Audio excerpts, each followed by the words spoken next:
On ne se reconstruit pas du repassage des seins. C'est une mutilation. Les anciens disent que cela évite les grossesses involontaires, les viols et que les hommes s'intéressent à elles.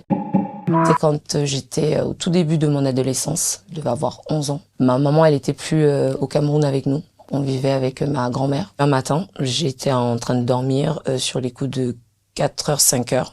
Ma grand-mère est venue me réveiller aux aurores et m'a emmenée dans l'arrière-cuisine. Elle me dit « allonge-toi par terre ». Je fais pourquoi je m'allongerai par terre. Elle fait allonge-toi par terre, c'est pour ton bien, c'est pour t'aider. Et je vois des mamans beaucoup plus corpulentes que moi à l'époque. Elles commencent à me tenir par terre, me retenir par terre pour pas que je bouge. Et là, il y a donc la petite sœur de ma grand-mère qui enroule la pierre. Après, elle avait retiré au feu puisqu'elle avait laissé chauffer dans le charbon ardent. Et ben, elle s'approchait, elle se mettait avec des pressions à faire des massages vraiment tout autour de la glande de ma mère, quoi. On a arrêté la pierre quand il y avait trop de cloques. Parce que, à force, une pierre chaude sur une peau saine, bah, c'est brûlé, je sais pas combien de degrés, mais j'étais brûlée, quoi. Et ça a été la peau de banane verte. Banane plantain, pas de banane douce. On chauffe, pareil, on y va franco, hein.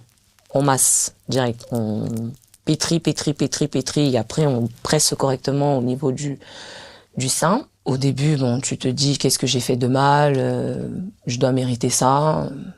Tu fermes ta bouche et tu t'en vas. Tu t'en vas dormir. Sauf que c'était répétitif. Au lendemain, etc. Ça a duré, je crois même 1 an, parce que c'est quelque chose que j'ai vraiment voulu occulter de ma vie. Je me rappelle juste que je voyais tout le blanc de ma peau, en fait, à l'intérieur, quoi, le côté noir qui était brûlé, qui était tombé. À partir de là, j'ai dit, bon, c'est très simple. Plus de massage, tu vas bander tes seins. T'es un mec, tu coupes les cheveux, les trucs des filles, c'est pas pour toi. Faut dire que t'es pas une fille. T'es pas une fille, on te demande, t'es un garçon, t'es pas une fille, t'es pas une fille. Bon, ma grand-mère, il fallait continuer, mais moi, j'avais trouvé une ruse. Le matin, maintenant, quand elle devait venir me chercher, bah, j'étais plus là. J'étais partie faire du footing, j'étais partie courir. Bref, j'avais toujours des excuses au point où, ça les a démotivées, elles ont arrêté. Jusqu'au jour où j'arrive, je rentre des cours et je vois ma petite sœur en larmes. Je dis, qu'est-ce qui se passe? Et là, elle me montre l'arrière-cuisine. Je dis, attends, elles t'ont amené là-bas? Oui, avec la pierre. Elle a commencé à voir si elle pouvait masser, etc. Moi, j'ai pété un plomb. Je suis rentrée dans le bureau de ma grand-mère. J'ai dit, c'est très simple. Si tu continues comme ça, moi, quand maman va appeler la prochaine fois, je vais tout lui dire. Je vais tout lui dire ce que vous nous faites ici. Parce que, selon la loi, vous n'avez pas le droit de nous faire ce que vous êtes en train de faire. C'est seulement à partir de là que, ni moi, ni ma petite sœur, à nouveau, on a été amenés à l'arrière-cuisine. Quelle est l'excuse qu'on sort? C'est les hommes.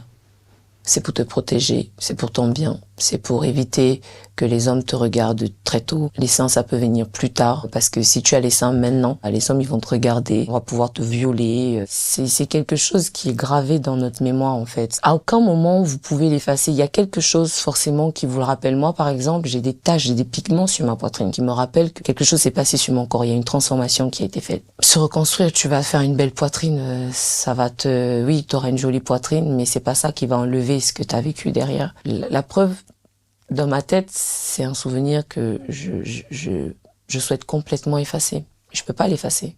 Tu vis avec. T'avances. C'est tout. Mais tu te reconstruis pas. C'est pas possible. Non. T'acceptes et t'avances. Combien de femmes vont devoir souffrir pour que ces femmes-là comprennent que ça ne sert à rien ce qu'elles font, en fait. Elles détruisent plus la vie d'une femme qu'autre chose. Et ce qui est encore plus douloureux dans la chose, c'est que c'est une femme qui pratique ça, une femme. Avoir peur du regard d'un homme, dire que oui, si un homme regarde ma poitrine, il faut que je la cache, etc. Non, ça suffit, quoi. On est en 2023. On parle beaucoup de l'excision et on parle moins du repassage des seins. On n'est pas nombreuses à dénoncer la chose. On se tait et on souffre en silence. Voilà. Tant que ça sera toujours, je vais continuer à parler. Jusqu'à ce qu'on me dise que oui, c'est bon, on a arrêté, que le gouvernement camerounais a pris des mesures, est rentré dans les quartiers, est rentré dans les familles et va dans les écoles, qu'on sensibilise les filles, en fait, et que les filles viennent ouvrir leur bouche devant les professeurs en disant « Sauvez-moi, parce que chez moi, on est en train de me faire ça ». Je vais continuer à parler.